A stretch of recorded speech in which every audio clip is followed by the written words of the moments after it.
Welcome back, everyone, to a new episode with the one and only Dr. Anand. It's amazing to have you in the new studio and the new setup.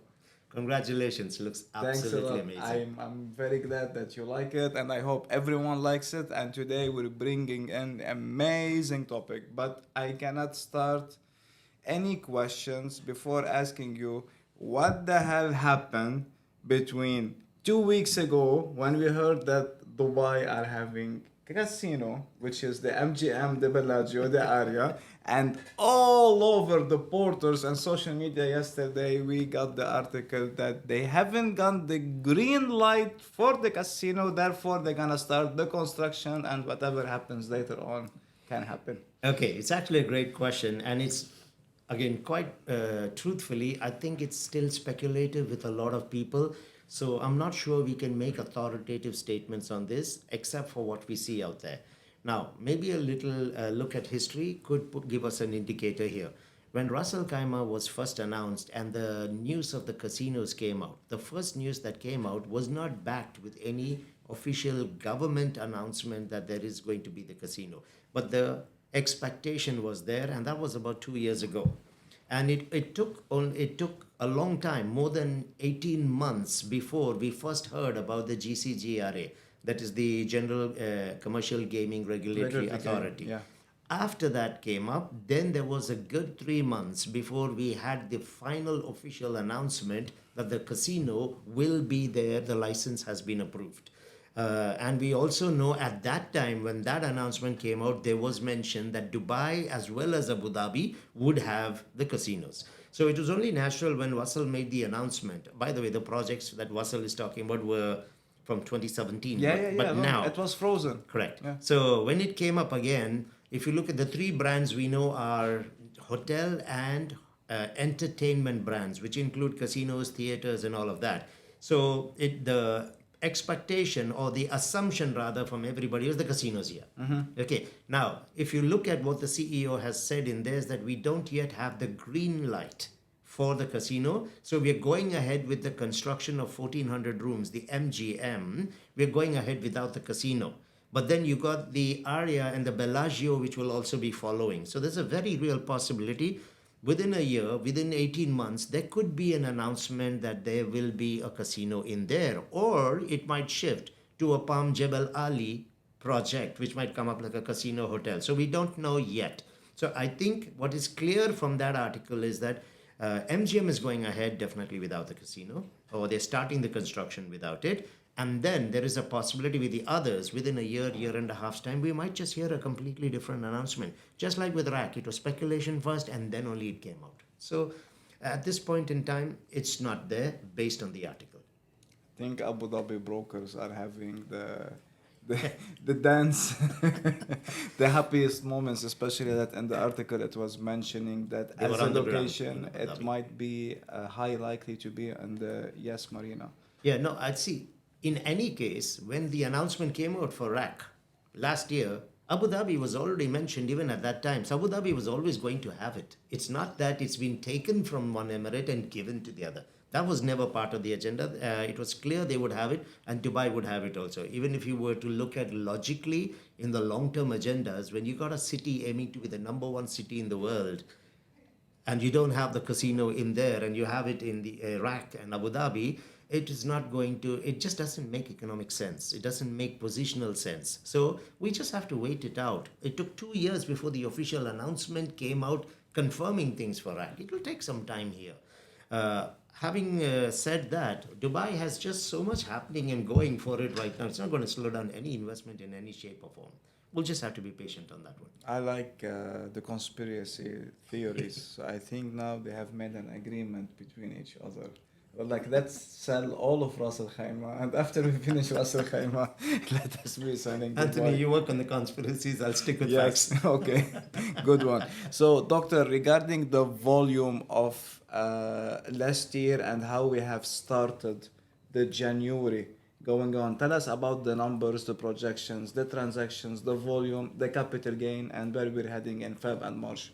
Okay, excellent. Last year was a record breaking year again, and we've had 166,000 millionaires who have invested. And if you look at the report that came out from the land department, because there are so many numbers flying all over space, 634 billion is the official number that was released by the Dubai Media Office.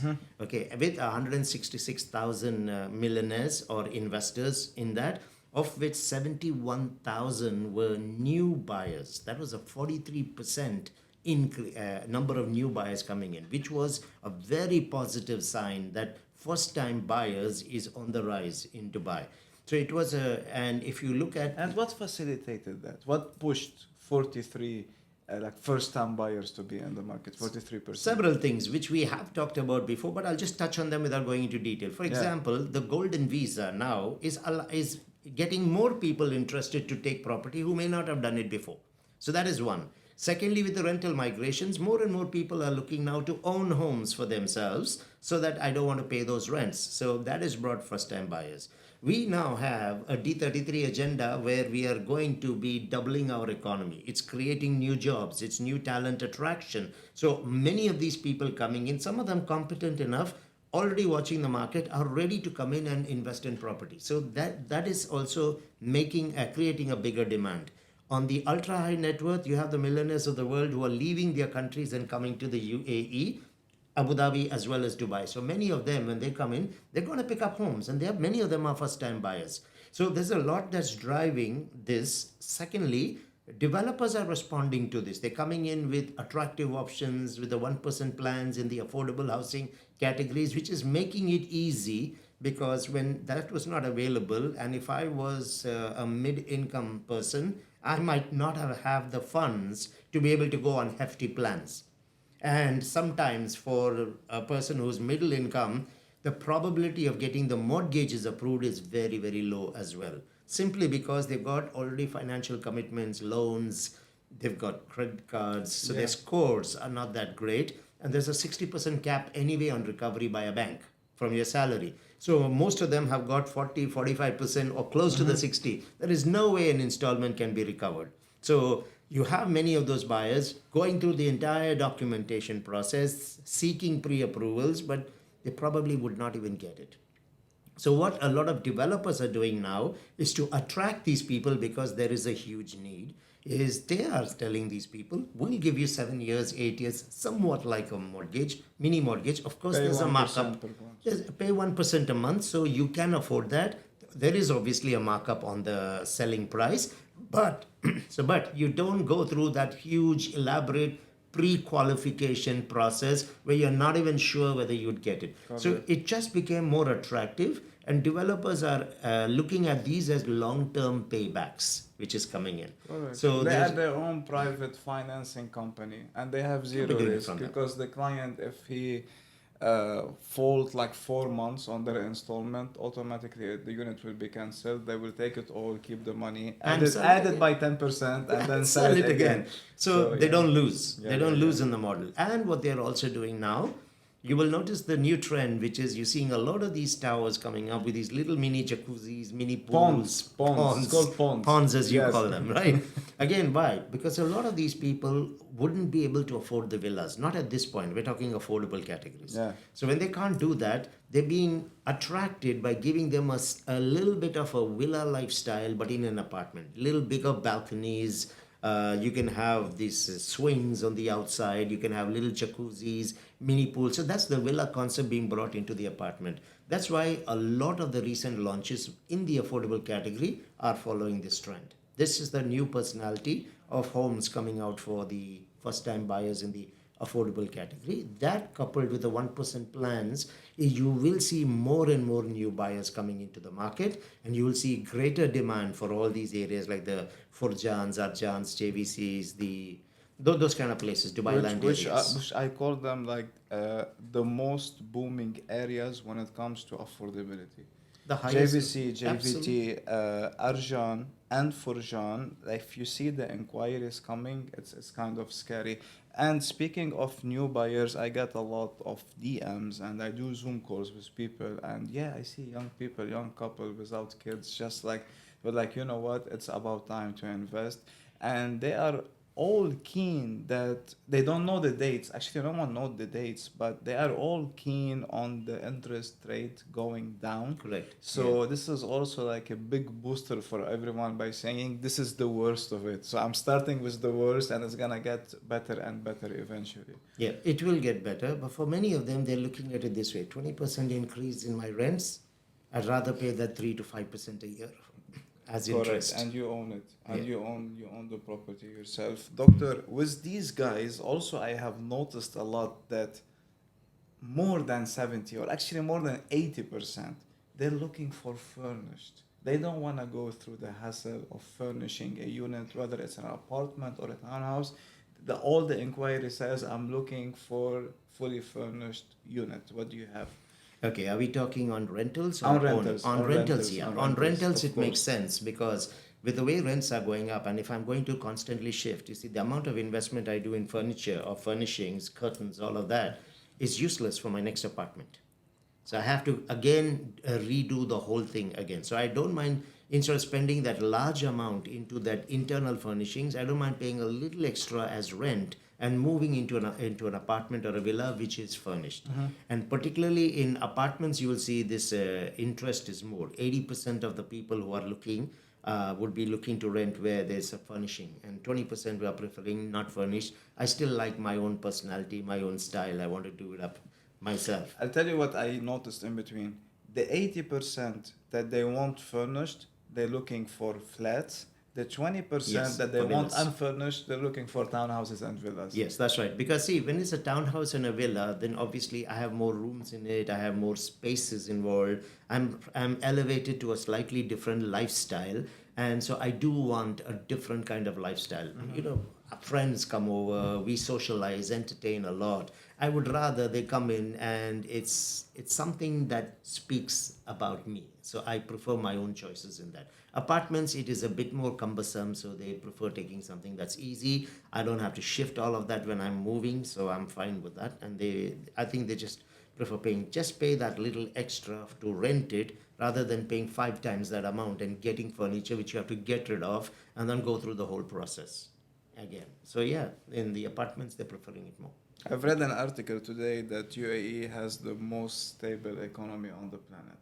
Second most. No, the most. No, second And they most. said that it has just surpassed, Switzerland? not Switzerland, but surpassed Australia in terms of millionaire migration. Oh, Because yes, yes. Australia was Yes. ranked as number one, UAE number two, and then here and there. Yeah, let's look at both. The article that you're referring to about the economy, take a look at it again. This came from the reference is the U.S. News and World Reports, and the UAE is the second most stable economy. Switzerland is number Yeah, one. this one what happened last month, right? What? No, this When article. said Switzerland is number one, we are the second best No, economy. but that had come out actually in Q4 of last year. Okay. Q4 of last year. Now we're seeing it's coming out in a bit more of the local articles here, but it was already out last year. Okay. So we are the second most stable. In terms of the millennial migration in 2022, we were number one. Australia took it back. They were number two in 2022. In 23, they went to number one. We dropped to number two. Now we're going back to number one again. Now, in terms of the homes, ultra high net worth, $5 million and $10 million number, we're number one on the planet. And we're expected to rule this year. If you actually look at the Seville's Global Prime Real Estate Index, the report that came out, Dubai is to rule the world again in 2024 for these high net worth homes. Sydney will be in second place. Okay. So, we can see that trend is there. The millennial migrations, we are again number one. Again, not only the millennial migration.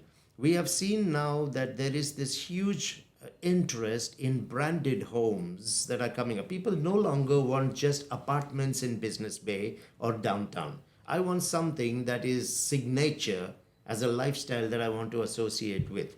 And since you are attracting new talent globally, we are bringing in people who already are financially secure in many of their places, but we are attracting them now because we want you to come to what is becoming the best city in the world. These people are not coming to take the average apartment or townhouse or villa. They want a bit of exclusivity in the lifestyle. Because today Dubai is replacing all the big names like the Londons, the Paris, and the New Yorks to become the preferred home of choice for the influencers and the signature kind of people on the planet. They're all choosing Dubai today. You'll actually see a trend changing, which is quite funny. I was talking to a friend of mine. If you watch movies, particularly you watch Hollywood movies, everybody goes to New York. Godzilla goes to New York, King Kong goes to New York, the aliens come to New York. But in the last 10 years, the trend has been shifting. There is a lot of Dubai starting to show up in many of these movies by big names, big labels, and franchises. So suddenly, out of nowhere, when the city was being ignored, it's now showing up as center stage in many of the movies. Abu Dhabi as well has been coming for a few. Absolutely. When you have Steve Harvey and he became Emirati, and then you have Kevin O'Leary and he also became Emirati, and they're telling everyone like the American dream is gone long time ago, and UAE is the new dream. Speaking of countries, UK has just entered recession. Yeah. There was another article saying that Japan is on the border, even though Japan used to be considered as the top one of the top One of the five strongest, yeah. in the world. So what's happening? Okay. I don't know enough yet to comment on Japan or even UK for that matter, but the reality is a lot of those countries were heading towards it for the last 3 to 4 years already. Once the pandemic hit, economically, many of these countries haven't been able to bounce back yet. Their economies were in ruins, or it was marginal progression. So flatlined economies have started showing.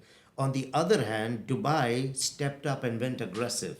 You had on the 21st of March in 2019, you had the announcement of the Urban Master Plan, where the vision was to make Dubai in 20 years the number one city on the planet. So while you had economies looking, this is 2019, we're talking the year COVID hit. So while countries around the world were looking to consolidate themselves, we were looking to expand. And what I love about this city is we are not driven by patterns and trends that we see around us. We become the trendsetter. 25 years ago, when Sheikh Mohammed was going to stand up there and share his vision for the world, nobody acknowledged him. They didn't even believe it would happen. How would this tiny Arab state reach that level? Look at where we are today. We make everybody sweat. In 21, we said we will be the number one city at the end of 20 years. In 2023, we're number 3 already. In just 2 years, we're number 3. I don't think we'll even need that many years to go to number 1. We are doubling the economy. Look at the GDP projected this year for the world. It is nowhere close to what we are projecting for ourselves. And we are already seeing how we are starting to get the benefit of that. With the last year, we had 100,000 people who came in here. Why did they come here? Because of the expansions that are happening, the foreign direct investments that are coming in, the new logistics corridors, the 400 cities going to be opened in our trade route.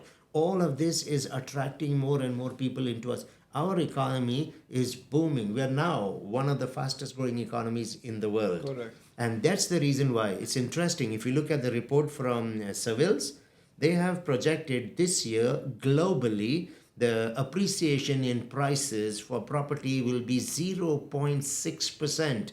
Last year they had projected 2.2% for the world. Dubai clocked 18%. And then this year they have projected for the world 0.6%. But when you're saying in the world they are doing averages, right? Yes, it's an Because average, in of some course. places it shoots 2-3%. Some Yeah, places doesn't move. Some places it's just dips. minus. Yeah. Yes, it is because in fact the same report talks about it. You're going to see falls in prices in London, in Seoul, in New York, Los Angeles, San Francisco, Hong Kong, Singapore, all of these places because people's sentiments are still negatively attached to the interest rates. Though Correct. they are not going up, they haven't come There's down no enough purchase yet. power anymore, and whoever is a bit liquid, they're saying let's wait and see. The world is in a mess right now. Like all of the continents are shaky. You know, there's not one place Yes. which is like, Plus 40% of the world is going into elections this year. yeah. So everybody's because governments do Yeah, affect especially economies. India and the States, which is it's gonna have a lot of people and a lot of chaos. Yeah. 40 new elections this year, 40. or 48 countries. Yeah, maybe Either 40. 40 or 48, because I've saw it, I was reading it. Yeah, It's and I'm like, 40% of the population yeah. will be going through Yeah, yeah, elections. yeah, because it never happened in the history of human being having this many elections in 1 year. Doctor, uh, regarding the cash transactions versus mortgages, and starting in February, where are we? 80% cash, 20% mortgage. 80% Cash, cash, 20% 20%. mortgage for February for this last 2 weeks. Yeah. January was 79% cash, 21% mortgages. Last year we closed out on 77% cash and 23% mortgage. So cash is still king, but I need to make this clear. Cash does not only mean off plan. Cash also includes people who are paying upfront and picking up a ready unit. But cash is king at this moment. And usually, in any property cycle globally, when cash is dominating, it means it's in an upward cycle. And we are breaking defying all odds. It's not slowing down, it's just going up more and more. We saw what happened with Nakil last week. And you can see what's happening with Deir Islands. Last night. Have you Last seen the queue up yesterday? yeah. It's just like All night, Deir Island. So it's just going to keep going up, and so you're going to see. And okay, it's one thing for reports to talk about this. It's another thing for developers to just keep launching, because I don't believe they're working in isolation from the government agenda. But it is selling out. But most people are not getting it. They were like, okay, so many launches and they're selling out. Who's buying these properties? Number one. And number two, when they're gonna come to hand over, what shall we do? There will be people to take that inventory, it's gonna be left empty. People are not kind of clicking what do we have in terms of economical plan, Okay. and the expansion of the city. Yes. And this city, if it's gonna expand, it needs home. People are not getting it, always in their mind that we gonna go to another oversupply like what it happened in the years of, let's say, 15, 16, where we had lots of inventory. Yeah. Okay. I think I'm going to have to be a bit blunt here. And I think a huge responsibility for this, or a huge reason why this is happening, is us brokers. Most of the brokers here do not know the Dubai Economic Agenda, D33. They don't understand the Dubai Urban Plan. They don't even know about a top move survey that came out in January this year. We are not educated ourselves on our own city and what is the vision of this government and how the We're city is doing becoming this the on a best. weekly basis. We're putting out all of this information. I think the main issue is not on the brokers, it's on their sales managers and directors not providing them I am this talking stuff to about sell the city. the brokerage industry. Yes. Okay, so it is the CEOs of those companies, it is the managers, the directors, but it is equally the broker's responsibility. If I'm a broker and I'm asking you to put 4 million on the table, and if my director is not creating a good educational platform for me, I still retain the responsibility of finding the information. Nobody teaches us these things. We don't get special calls from the ruler's office. We are following the media. We are looking at all the national newspapers. We are picking this up because we feel the responsibility to understand our market, because real estate is about the future, not the past. And when I have to talk to my investors, I need to be able to show them why the future is bright. And you cannot do it on just speculation. You have to give clear sources. That is why I think the responsibility is a lot with all of us. Doesn't absolve the client from their responsibility. You're the one putting the 5 million. Don't you even want to know where you're putting it? Yeah. So they need to do some of their own research. However, we, as ambassadors for the industry, there's no excuse for us. We are expected to. I go to buy a car today. Let's say I'm looking at a Bentley. You cannot be expecting me to be the master on understanding that car, but I expect you, as the sales guy in the Bentley showroom, to know your car inside out. I expect you to know the legacy and how this car is going to be taken care of once I put my money for the next 3 to 5 years. I definitely expect that from you. So if I don't understand my own industry, how do I wake up with belief and confidence in it? I myself cannot explain why there are so many launches, why the price is going up, why the correction is not happening. Everyone's saying correction. I've been hearing correction from the beginning of last year. Where is the correction? Doctor, if your demand is 3 or 4 times higher than your supply, There is no correction. There is no correction. It's like, it's not, you know what I mean? It's not complicated. It's not nuclear science. You have a product. If people wants it, people will start bidding for it, it will go high. If no one wants it, you gonna eventually need to break down the price to sell it. It's Yeah. that easy. Yeah, you see, it's very simple. It's because brokers are historical. They're looking backwards at what happened. They're looking at 2014. The Dubai of 2024 is not the Dubai of 2014. So how would you compare that? I mean, if you look at our property life cycle, we are 23 years in property, right? So you're looking at literally half the legacy and the history of this market. We never had golden visas in 2014. We never had the economic agenda doubling. We never had an urban master plan. We Never had so many anything. people living in Yeah, the so city. why would you look at Dubai today and interpret it as 2014 and 15 and what happened? It is going to happen. That doesn't make sense. You're trying to move forward, looking backwards. You're going to bump into a pole, and you're the one who gets hurt, no one else. Definitely. And also now we're seeing the great effort that the land department are doing, especially when they wanted to clean up all of the portals from all of the unavailable listings. Tell us more about this topic. And for whoever doesn't know this or didn't hear about it, for all of the brokers, you have to be very clear because and very, very knowledgeable because this can fire back at you 50,000 dirhams and more. Yeah, well, I think it's an absolutely brilliant initiative. There's two things that literally have come out now in the last couple of weeks. The first one is that any sale that has happened within 3 days after the sale, the listing has to be taken off the portal, because what it's doing is it's overflating the inventory, which is not actually true. There's a lot of units that are sold which are not there, but it is still showing. So it becomes a lead generating mechanism because a lot of people think it is still available. You cannot expect a client to know it's sold. So they are still contacting you, and they're exposing who they are and sharing their information to you for a unit that doesn't even exist. And I saw that, so I exposed myself. Now you take me to something else because of that. So that is not good, because it will leave a bad taste in the minds of the home buyers and investors, and not good for the reputation of the market. So they have clamped down heavily. 3 days later, it's gone. And I know what's going to happen. Once the registrations take place, there will be someone who's going to follow up and check on this. It will be mandated by the portals themselves to check on whoever has got memberships with them. So it's a good thing for the market.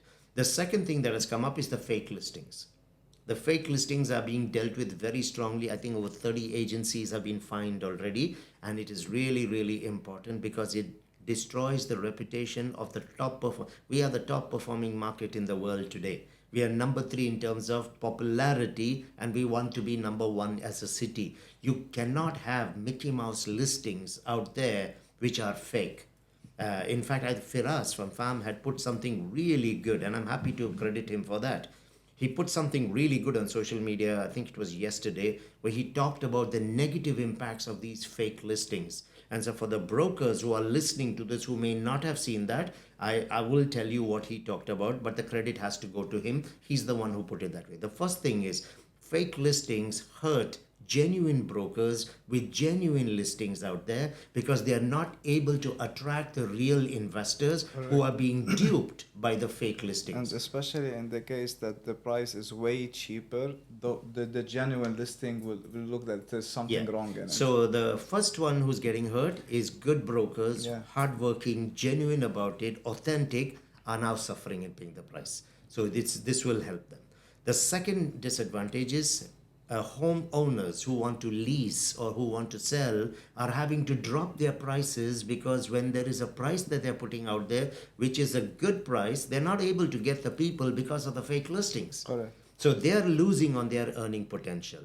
Buyers who are looking at these are going to, and when they look at these listings, they will not contact the homeowners because they think that their prices are overflated. Now, what that does in the mind is, every listing could possibly be overflated. So what they will tend to do is they will want to come in and negotiate. And they will even want to negotiate down even on units that are realistically priced.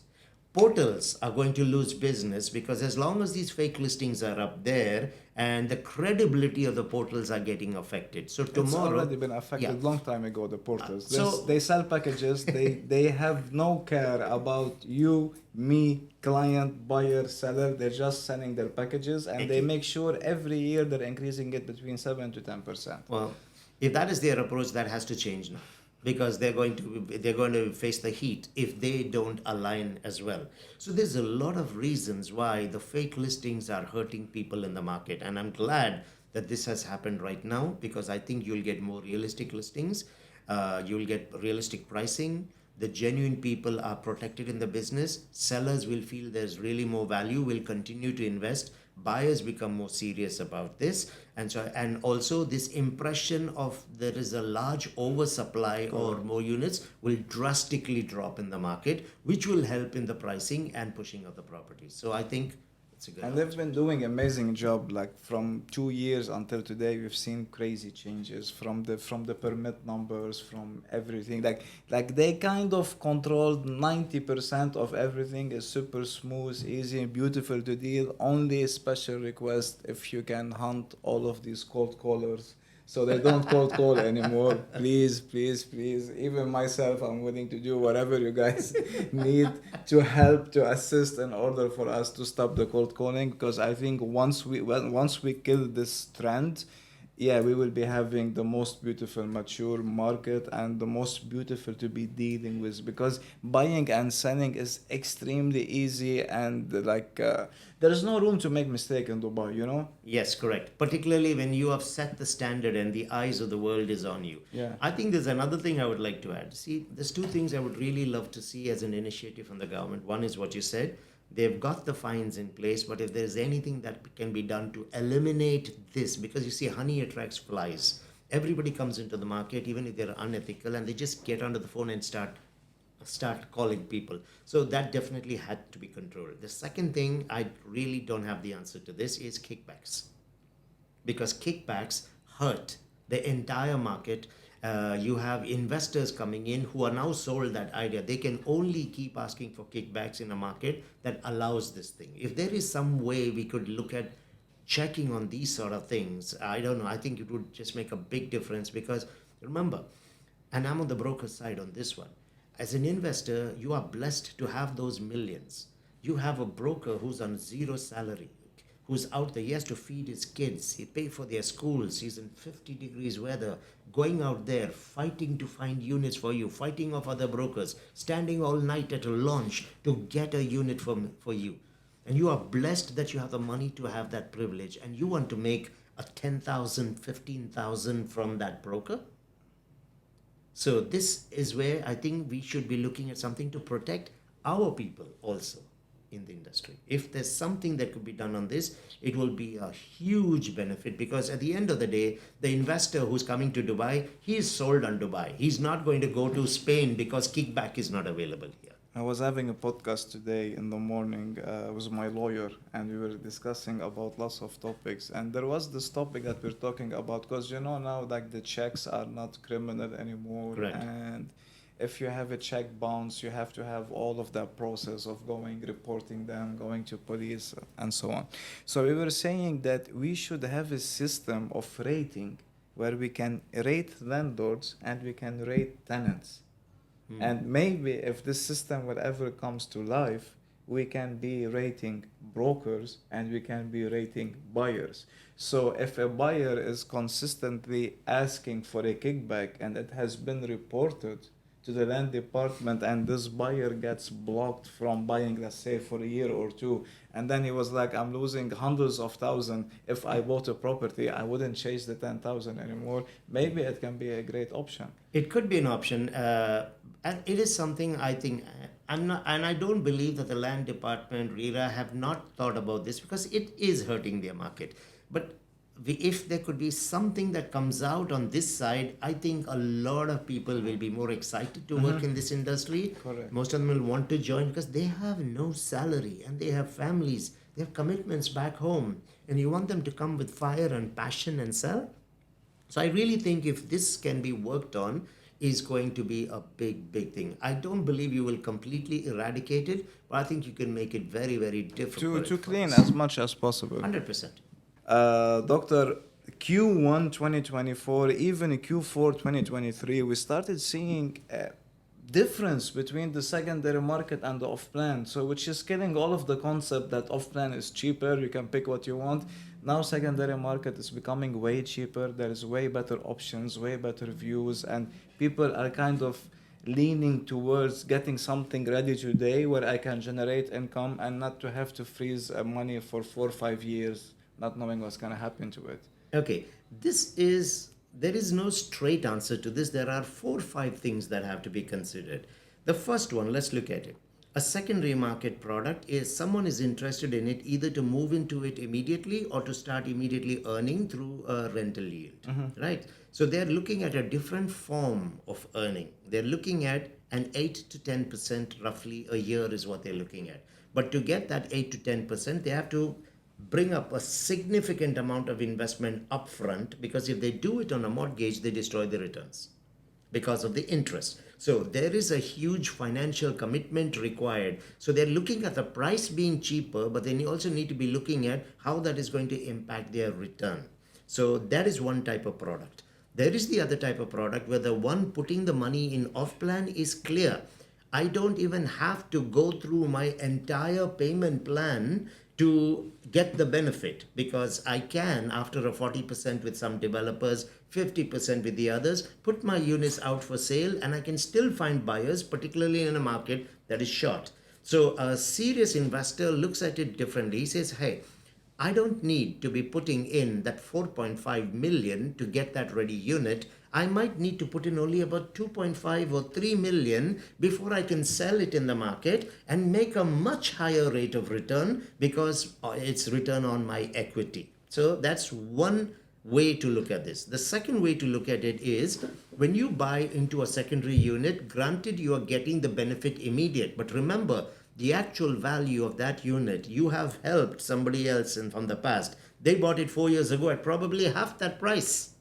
So he's the one who's really benefited, not you as the next buyer.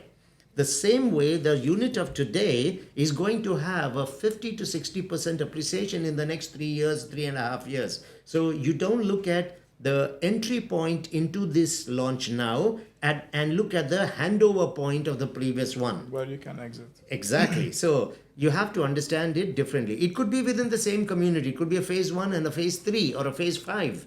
But again, that's in the past. You should have bought in the past. There's no point going backwards there. So this one from now is going to appreciate. What I do when I sit with clients, I don't look at it as secondary and I don't look at it as off plan. This conversation can only come up if it's a investor coming to you. If it's a homeowner, he's going straight away for secondary. So if it's an investor telling you I can get the unit there, I said, I understand. What's the reason you're really looking at investing? To make a return? Now let's look dollar to dollar. Bring them to a common denomination. Don't look off plan to secondary. Dollar to dollar in that ready unit, how much will you make every year? But for the same dollar that you put here into the off plan, how much would you make this year? If you're a real investor, that's what you're looking at. What is your rate of return for every dirham or dollar that you invest in this as well as in that? The third way to look at it, sometimes it's possible in a community also, you can have units which are probably close to handover and then the owner is putting it out in the secondary market. But when you go to a developer, his price is obviously a little more because the developer is presenting the whole value. I'm asking you in the secondary market to give me what I have paid till date and a markup on that. When you do come to the table to talk with me, I will be telling you, you need to still make 2 more installments. So that gap can reduce. So it's my job to just check which kind of unit or sub-community is being referred to. Is it in handover phases or has it already been handed over? So if it is in handover phases, because we know a lot of units appear in secondary at that point.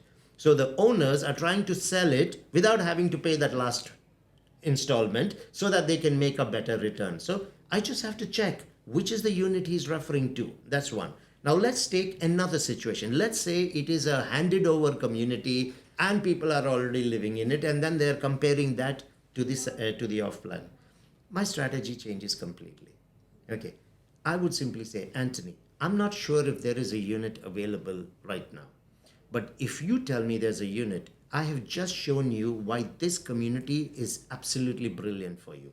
Now that unit at that price is not going to stay for long. Take it. No one's going. In fact, you can say, if you have the number, let me call on your behalf. I want you to make sure you have an absolutely brilliant home or investment home. And if it is available, take it. I won't take it. Because if I'm an investor and I had that kind of money and I want to put it up front, I won't come and sit for 2 hours with you and have a tennis match of words. I will go straight out there and pick it up because I myself know that unit's going to disappear. So if I've come here, it's because I want the plan that you're going to give me, probably a 2-year post-handover payment plan, but I want to squeeze you down on the price as well. So I'm coming to you with that. Take it, Anthony. And if they don't leave, they're yours. Yeah. I mean, like, everyone has a perspective.